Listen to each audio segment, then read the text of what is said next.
There is a giant global private corporate government that is now upon us. No one can deny that. No one can deny that liberties are being systematically destroyed. No one can deny that the family is under attack and that we are electronically, chemically, biologically under assault. And we have the globalist documents of how and why they're doing it. And then you look at all this other news. What does it matter? Today, our planet is in trouble politically, economically, environmentally, mentally, and morally.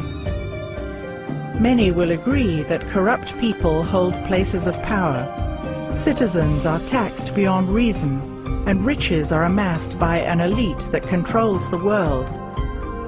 With all this evidence of the sophisticated science left by the ancients, can we still uphold the belief that we are the most advanced society that has ever existed on planet Earth?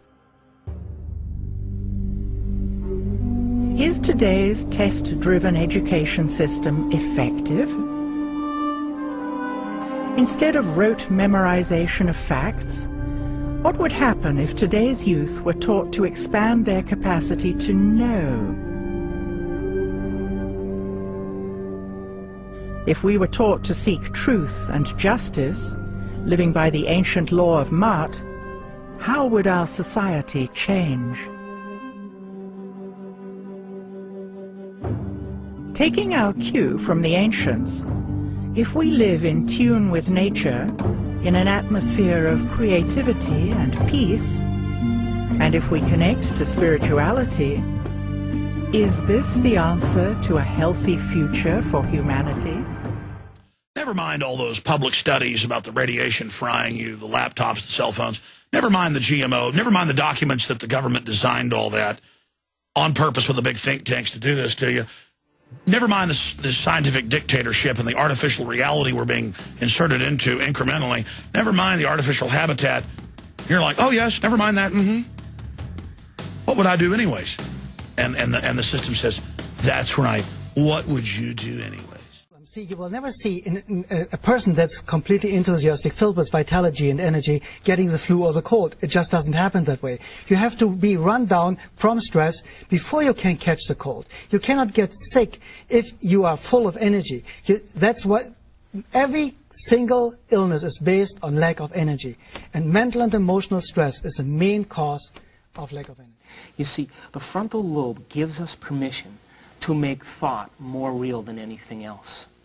The frontal lobe gives us permission to hold on to a concept, to hold on to an idea, to hold on to a vision or a dream, independent of the circumstances that exist in our world, independent of the circumstances that exist in our body, independent of the circumstances that exist in reference to time.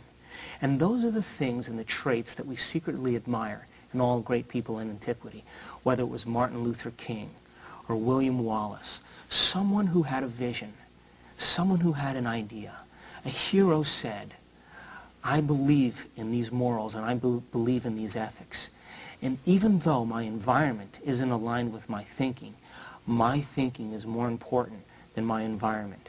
And the frontal lobe in the human being allows us the privilege, it gives us the privilege to make thought more real than anything else. Now, the ominous date of December the 21st, 2012, is fast approaching. Does this herald doomsday, or could it be a powerful gateway into new ways of being and thinking? Are we turning the corner and ascending out of the age of darkness to journey toward a new golden age?